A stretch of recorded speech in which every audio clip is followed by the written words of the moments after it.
Can never have too much glitter. Laughs nervously.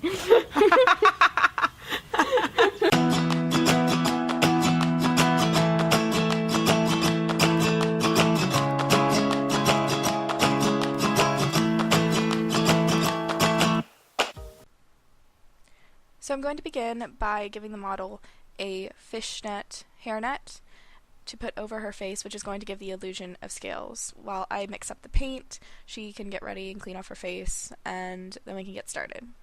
So the key to this makeup look is making sure that you have absolutely no makeup on your face before you start applying the paint. Otherwise, you're going to be completely miserable because your pores are just going to totally clog up.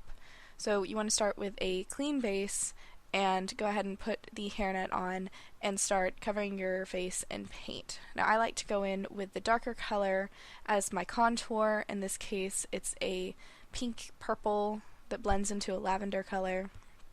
And then I will come in with my highlight as a light blue.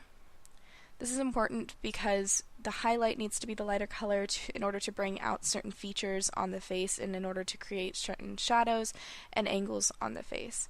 Be sure to apply plenty of paint, that way you have plenty to blend, because when you take off the fishnet it is not going to have as much product as you think it will.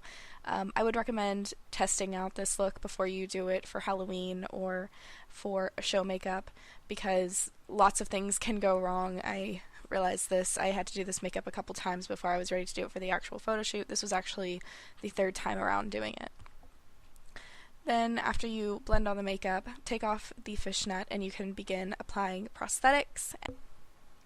So I made my prosthetic ears by simply googling webbed ears, printing out a couple of pictures, cutting them out, hot gluing where I thought the highlights of the muscle and cartilage should be, and then covering it in liquid latex after I cut it all out.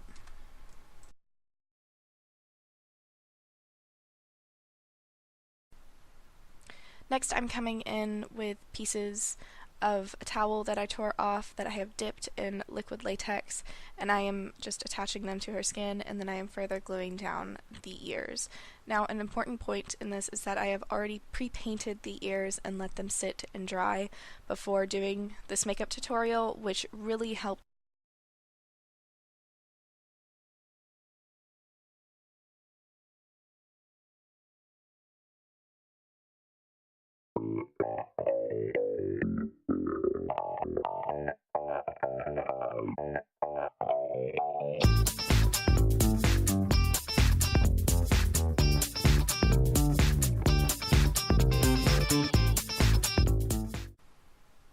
Next, I'm just coming in with some spirit gum and the music festival body jewels that I bought off of Amazon, and these already come pre-stuck together and with adhesive already on the back of them. So the spirit gum just gives them a little bit better grip on the face, and just stick them on the face and you're good. Finally, I'm going to come over the now dried liquid latex towels that I put on the sides of her face attached to the ears, and I'm done.